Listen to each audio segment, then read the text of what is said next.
नमस्कार, Marathi kitchen with सवितामध्ये तुमचे स्वागत आहे। तर आज आपण झटपट असा मसूर पुलाव कसा बनवायचा ते पाहणार आहोत। हा मसूर पुलाव झटपट व कमी वेळेत बनवून तयार होतो, त्यामुळे तुम्हाला डाळ भात खाण्याचा कंटाळा आला असेल तर अशा प्रकारे मसूर पुलाव तुम्ही बनवू शकताय। चला तर मग वेळ वाया न घालवता रेसिपीला सुरुवात करूया। मसूर पुलाव बनवण्यासाठी इथे मी 1 कप बासमती तांदूळ घेतला आहे। तुम्ही दुसरा कोणताही तांदूळ वापरू शकताय। त्याचबरोबर इथे मी अर्धा कप मसूर 2 ते 3 तास भिजवून घेतला आहे। तुमच्याकडे मसूर भिजवण्यासाठी वेळ नसेल तर कोमट पाण्यात भिजवला तर तो पटकन भिजतो। आता यानंतर भात बनवायला घेऊया। त्यासाठी इथे मी एक कुकर घेतला आहे। त्यात 1 मोठा चमचा मी तेल घालत आहे। त्याचबरोबर इथे मी 1 चमचा साजूक तूप घालत आहे। तूप तुमच्या आवडीप्रमाणे घ्या किंवा फक्त तेलाचा वापर केला तरी चालेल। यानंतर खड्या मसाल्यांमध्ये इथे मी 3 हिरवी वेलची घेतली आहे। त्याचबरोबर 5 ते 6 लवंगा, 2 तमालपत्राची पाने घेतली आहेत, 1 दालचिनीचा तुकडा, 1 स्टार फूल, 1 मसाला वेलची घातली आहे। त्याचबरोबर 1 चमचा जिरे सुद्धा घालत आहे। मंद आचेवरती हे खडे मसाले काही सेकंद परतून घेऊया। यानंतर यात 2 मध्यम आकाराचे कांदे असे उभे पातळ चिरून घेतले आहेत ते घालूया। गॅस इथे मी मीडियमच ठेवला आहे। कांदा छान हलका सोनेरी होईपर्यंत परतायचा आहे। गॅस अजिबात मोठा करायचा नाही, मीडियम फ्लेमवरतीच कांदा परतून घ्यायचा आहे। कांदा परतून होतोय तोपर्यंत आपण तांदूळ धुवून घेऊया। तांदूळ 2 ते 3 वेळा स्वच्छ पाण्याने धुवून घ्यायचा आहे। तांदूळ धुताना हलक्या हाताने धुवून घ्यायचा आहे। तांदूळ धुवून घेतल्यानंतर यात भरपूर असे पाणी घालून 10 मिनिटे हे तांदूळ भिजत ठेवूया। भात आपण कुकरमध्ये बनवत आहोत, त्यामुळे तांदूळ जास्त भिजत ठेवण्याची गरज नाही। हे पहा, कांदाही छान हलकासा सोनेरी असा परतून झाला आहे। आता यानंतर यामध्ये 2 ते 3 हिरव्या मिरच्या अशा उभ्या चिरून घालूया। मिरच्या थोड्या हलवून घ्या। मिरच्या काही सेकंद हलवून घेतल्यानंतर यात 1 मोठा चमचा आलं लसणाची पेस्ट घालूया।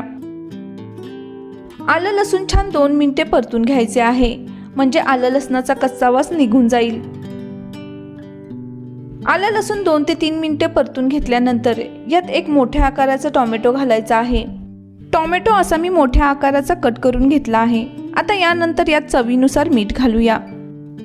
त्याचबरोबर अर्धा चमचा हळद, 1 चमचा धने पावडर, तसेच 1 चमचा जिरे पावडर व 1 चमचा गरम मसाला घालत आहे।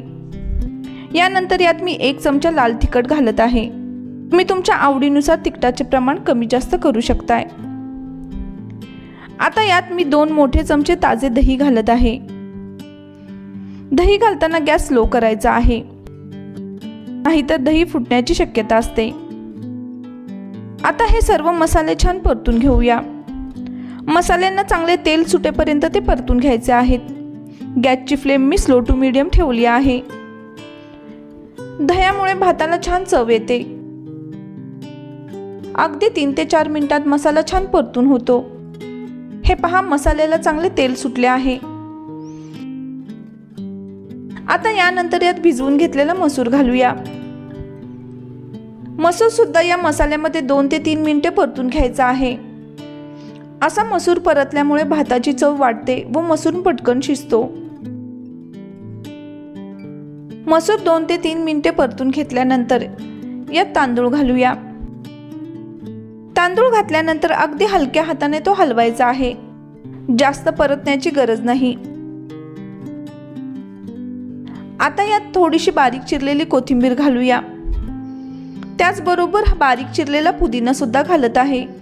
इथे मी 10 ते 12 पुदिन्याची पाने अशी बारीक चिरून घेतली आहेत। आता यामध्ये पाणी घालूया।